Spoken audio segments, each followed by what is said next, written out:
And we welcome you into the Hannycast for Monday, March the 31st. I'm Charles Hannagriff along with Doug Thompson and Dan Cannaveri. And LSU coming off of a 3-game sweep of Mississippi State. If you saw all 27 innings of the game, then you have quite a bit of stamina because the second 2 games didn't end until well into the wee hours of the next morning. So, guys, I want to start with the 2 players that I think are winning games for LSU right now in their roles, and that's Zach Cowan and Kason Evans. They have been pitching in the highest leverage situations that LSU has, pitching with short leads. Cowan has hardly walked anybody the whole season. And right now, we'll get into the discussion about what their roles will be moving forward.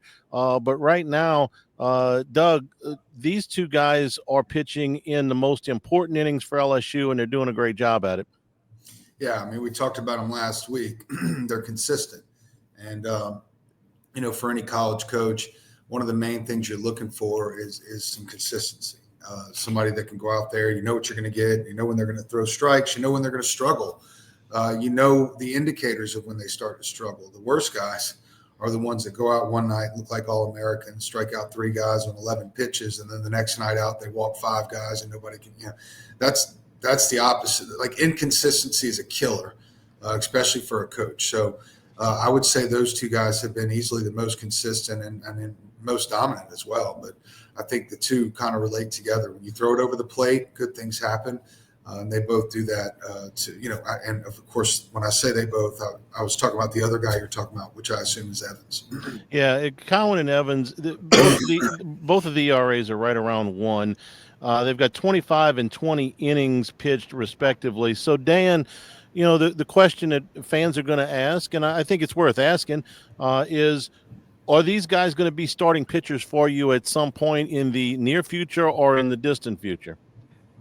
I tell you what, I think, that you got to look at it as they're valuable winning games the way they are because they're weapons. You can bring them in when the game's on the line. And Doug, you know this from many times when we would talk, is the game could be won or lost in the 4th inning, not necessarily the 8th inning.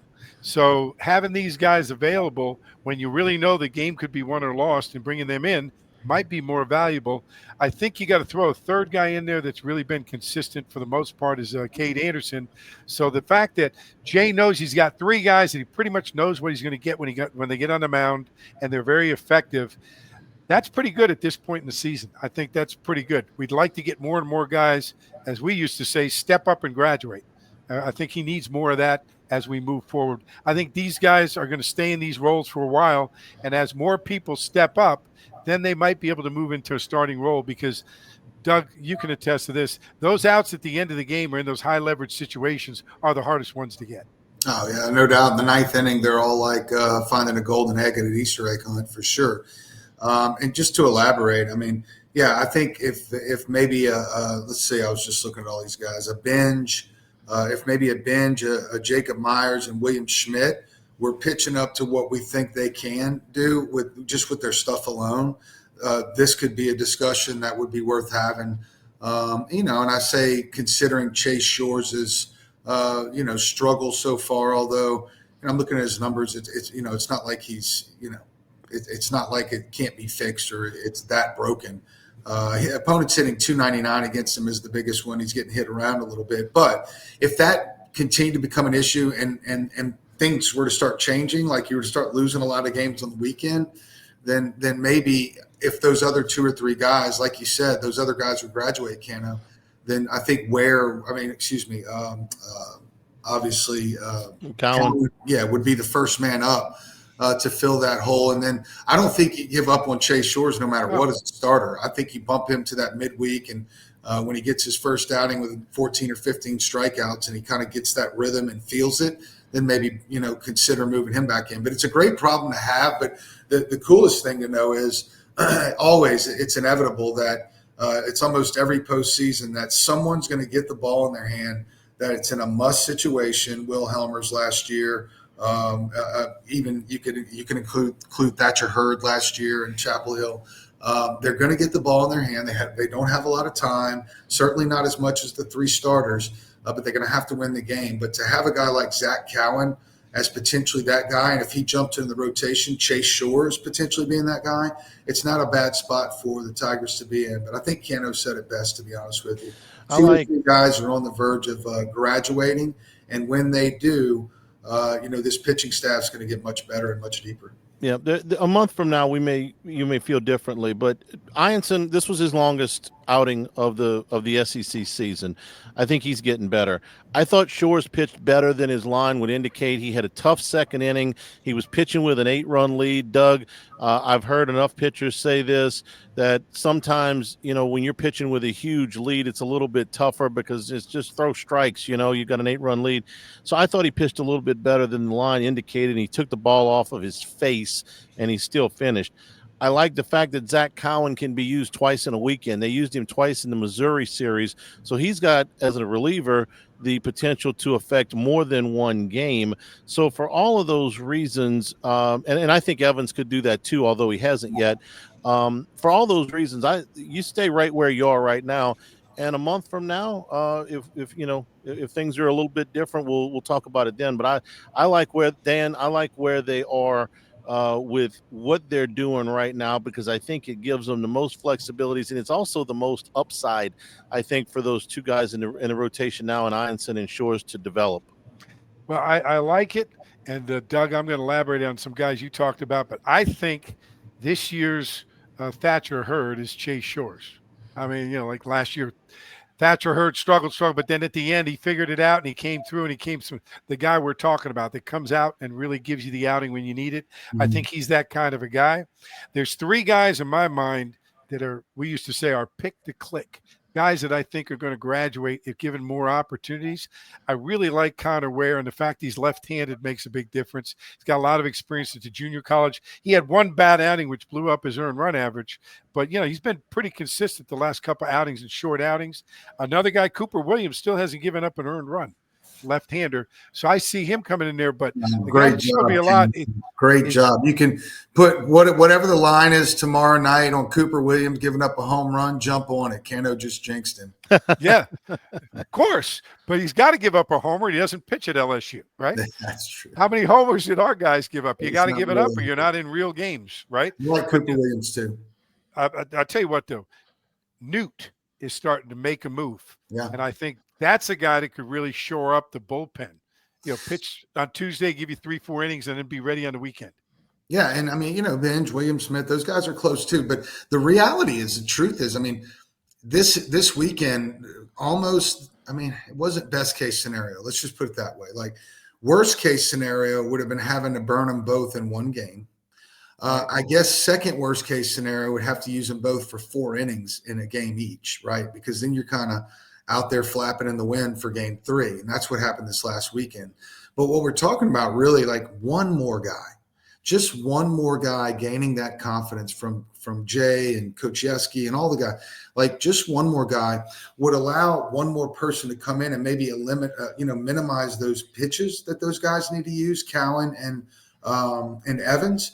And I think it would be ideal if you had Cowan and right now, while both of them aren't starting, it would be ideal to have them both available at least twice. Each. Mix and match. Yeah. I'll tell you what, though. Remember this. Going into the season as a coach, boy, Gavin Guidry was that guy. Yeah. That we're looking for. That's right. The big hole in everything. You're right. You're toss out the window.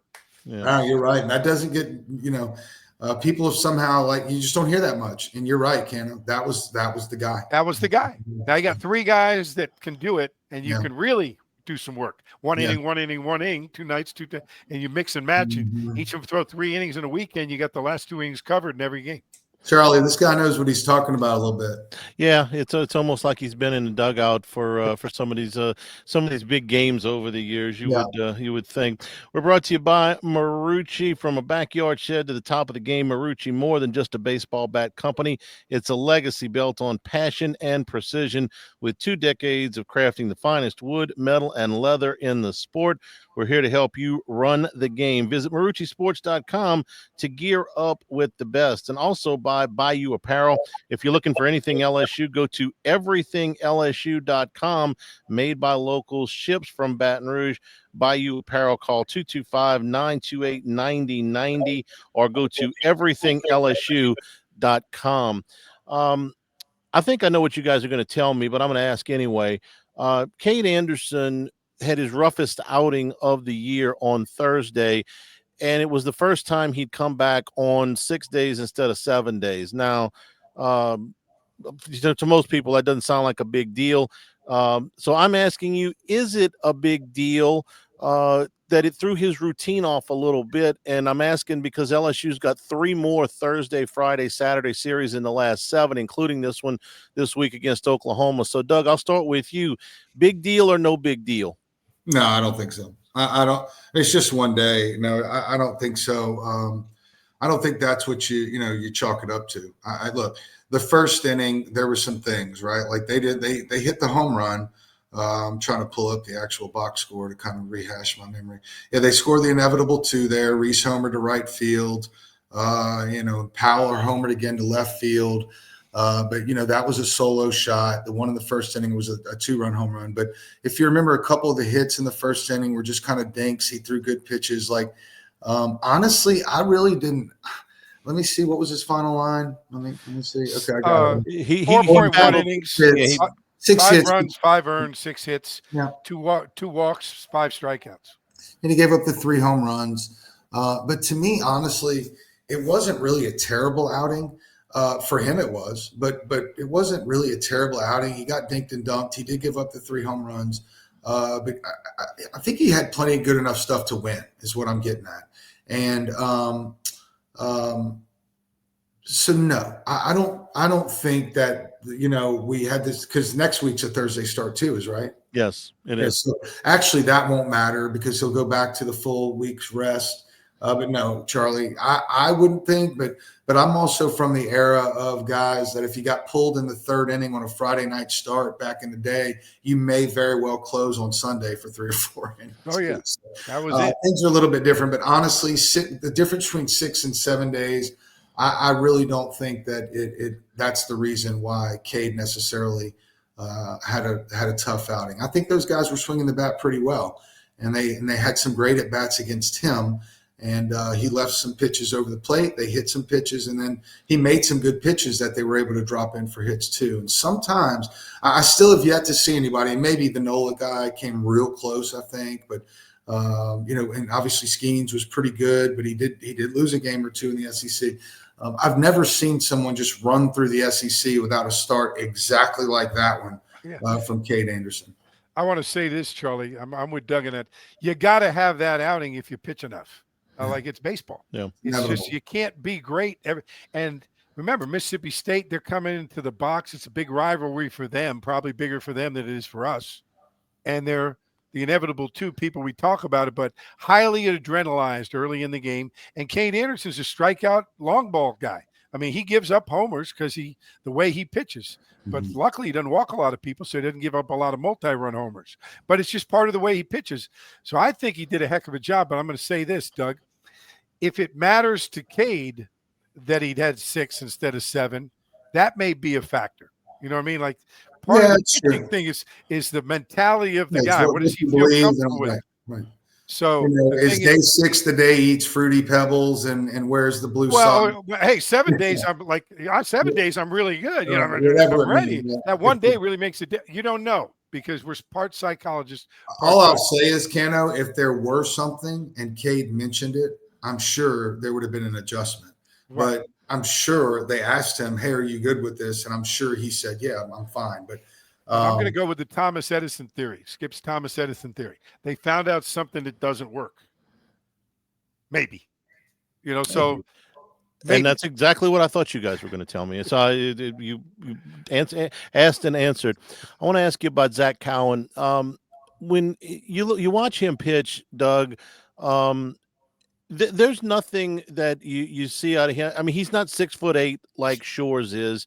He doesn't throw 99 miles an hour. He doesn't have this outlandish, pitch that nobody's ever seen before. He's an average size guy. He's got average, he's got good velocity, but nothing, off the chart. But everything looks the same coming out of his hands, and it does not look the same by the time it gets to the plate. I'm just wondering, because people ask, how is this guy so effective when he just looks like, another average pitcher, and he's anything but that? I mean, I guess the same way Kevin Shipp did, or Scott. I was going to say Doug Thompson did. He has a plus off speed pitch that he can command. His changeup may be the best changeup on the team, might be one of the best changeups in the league, and he has command with his fastball. And you can't really get him too riled up. Like, that's my favorite part about him is I'm going to start calling him the Iceman, because he just has literally, like, kid didn't even have a wrinkle on his face. I mean, it's impressive. He repeats I wish I could watch 50 pitches in a row, like, laid over each other in a video, because I guarantee you, his shoelaces look the same at the top of his leg kick every time. Like, he's almost like a robot out there. But he's got a really, really good off-speed pitch, and he can command his fastball. And in college baseball, that's really a big key to the whole deal. If you can locate two pitches, and one of those pitches is a really good curveball, slider, changeup, you got a good chance to win. And I think he understands his strengths. I think he's very confident with that changeup.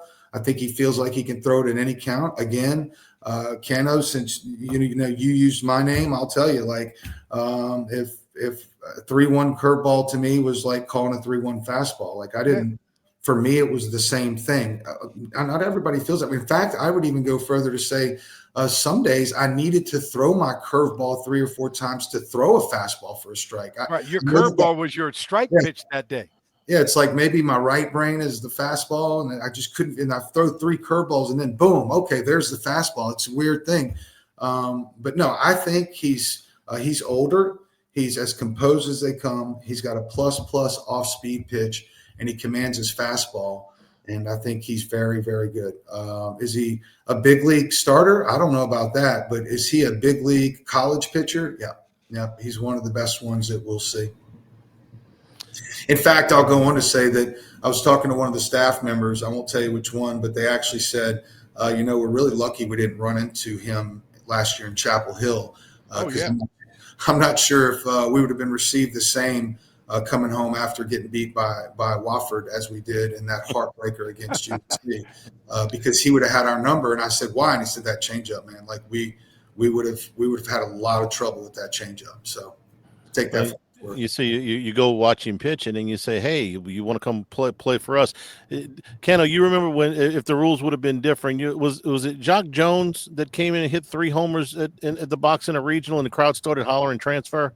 Yeah. Was it him? I think it was him. Yes, it was him. USC. Yeah, that was back before you could, everybody. Well, you could transfer, but there was no portal. Right. They didn't could transfer and not have to sit out back in those days in baseball. I gave the crowd credit for being clever with that one. That was before everybody was transferring. They wanted him to come over.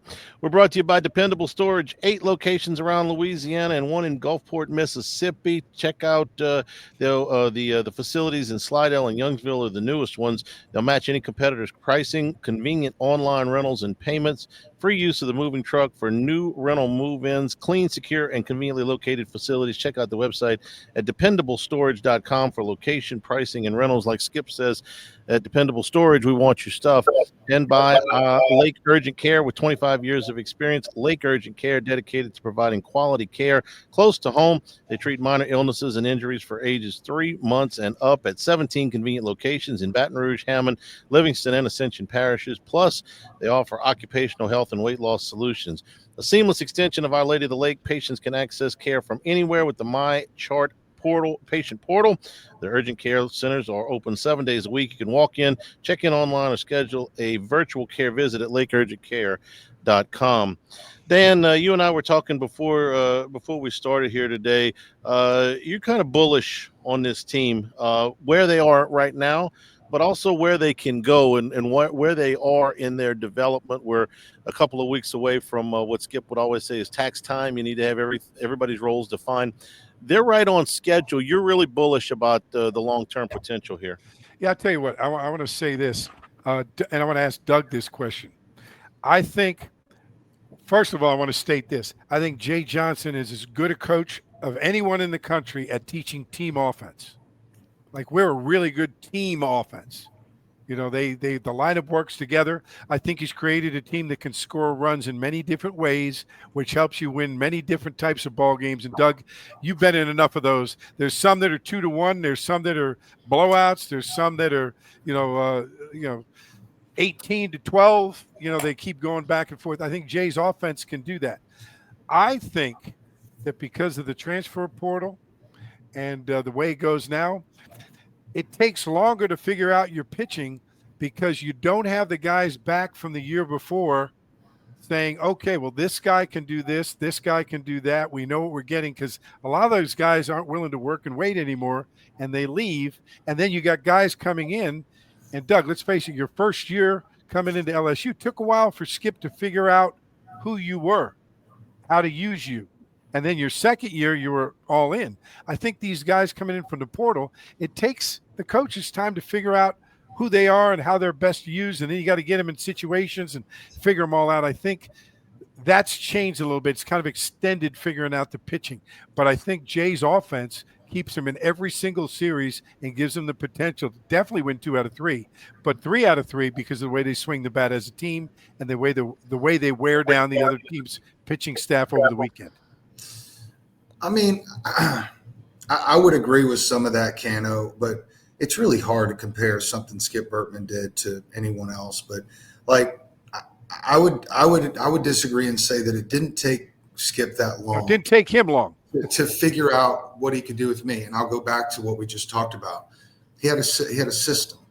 If you could throw a pitch, certain pitch, fastball, curveball, slider, whatever, if you could throw it 7 out of 10 times where he asked you to, not just like in theory, like literally every week, fastball away, 1 for 1, fastball in, 1 for 2. If you could do that 7 out of 10 times, and then you turn and throw your next pitch 7 out of 10 times for a strike, I think right then and there in that bullpen, the only other question mark he had was, can this kid compete?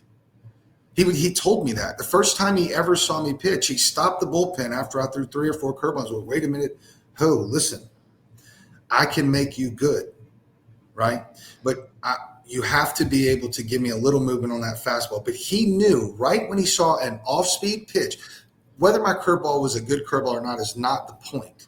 The point is, when he saw that I could throw it for a strike and bounce it when he asked me to and throw it back door to a lefty, he knew because of his system, I'm good as long as he doesn't collapse under any intense pressure. So I think what we all did, we all made the same mistake, and except for Tommy Thompson, my 74-year-old dad who's seen a lot of baseball too.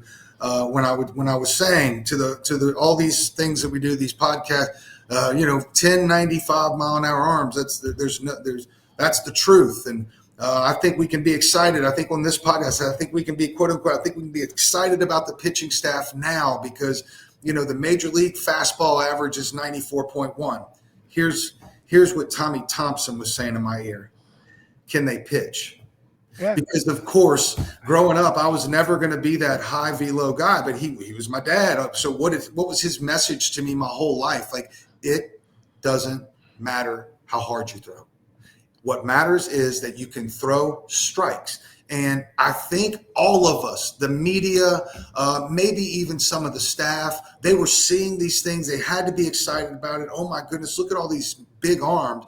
But when I really thought about the first time I ever had to pitch, which I share with you guys against Baylor in a non-pressure situation, it took me about a solid minute and a half to like really figure out, like catch a deep breath.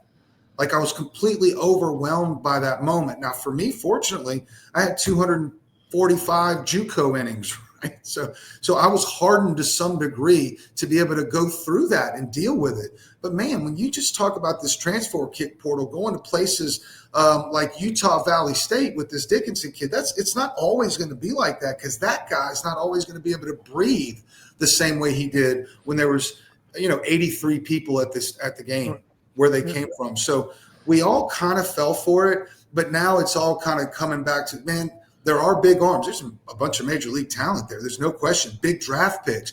But can they all pitch in this environment right now? Can they all execute at a 67 to 75% strike ratio? If they can, we should have said, watch out. But if they're going to be big arms that throw 55% strikes, every game we're going to be on the edge of our seats. That's just the way it's going to be if we can't get it over the plate. Charlie, I want to add something to what Doug said, and then I'll let you go. Doug, the one thing, too, that you got to add to being able to throw your pitches and throw them in the bullpen, can you throw that bounce curve on command? Can you throw the curveball for a strike on command? That was the competitive factor that Skip was always looking for. I see it in the bullpen, but when I call it in the game, can you deliver that pitch, not the bad pitch? Well, and if you want to take it even further, and can you throw the right bouncing curveball? Right.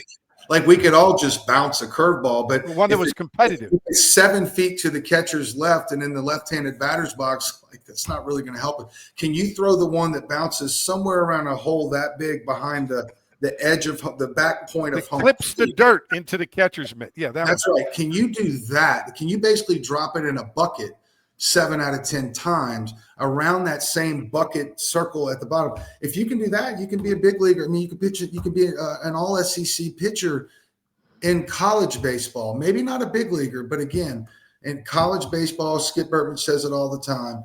If these kids could hit the fastball away, they'd be in professional baseball. Fastball's a way to get ahead, plus breaking stuff, which they have a lot of on this team for a strike. And when you need it in the dirt, really, it's as old as time itself. They're amateur hitters, and you can't tell me that they're better today than they were, because maybe they are bigger, faster, and stronger, but the bats they're using are not better. The bats that we pitched against were rocket launchers, right? We almost hit 200 home runs. So I believe that if you can win back then, 30 years ago, against an SEC that was still putting 4 of 8 teams in the College World Series field every year, if you could win then with pitchers like me and Kevin Shipp, who didn't throw 95 miles an hour, we had plus off-speed pitches and fastballs that we could command.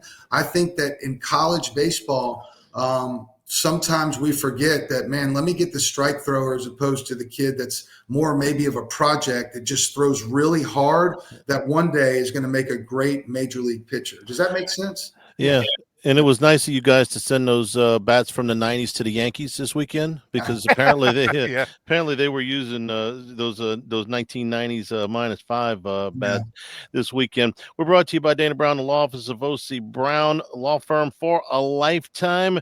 We've used Dana and his team of attorneys for a number of things over the years. So if you need to go in for that initial consultation, which is always free, they're going to get your story. They're going to be able to help you out the way that they've done for us. Truly your law firm for a lifetime. Call them at 225-343-1111 or on the web. It's OCBrown, OSSIE Brown.com. 2 more quick things and then we'll get out of here.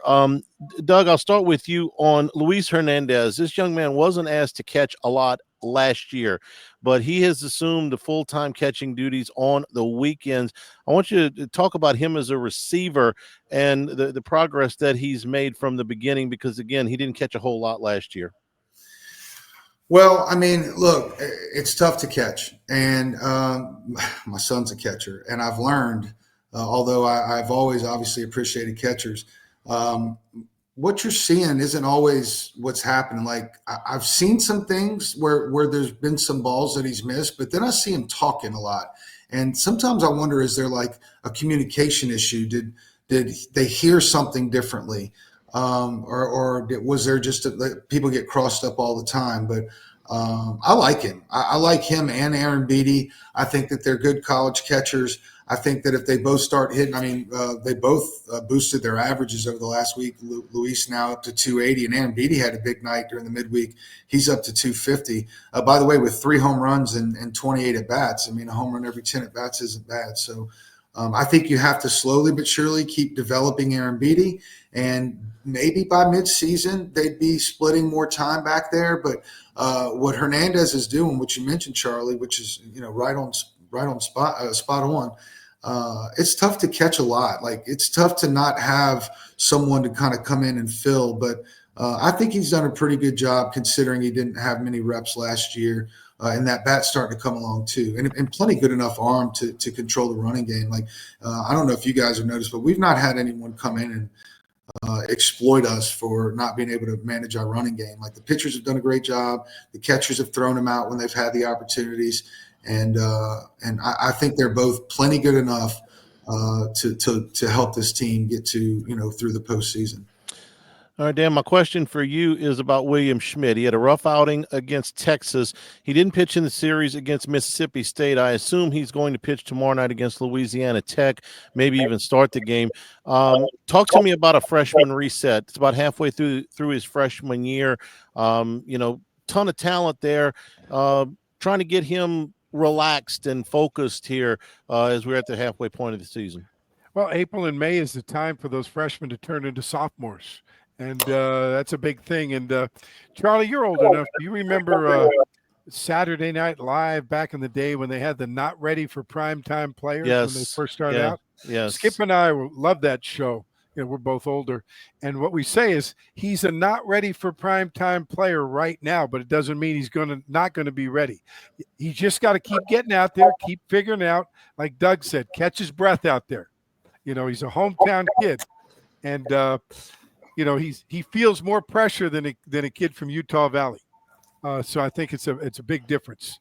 So I think he's going to figure it out. I think the more times he gets out there on a Tuesday night and then pick some spots in the weekend where you can get him in there for 1 or 2 batters, do his thing, and bring him along, I think he's definitely going to be in the mix when they get to the postseason.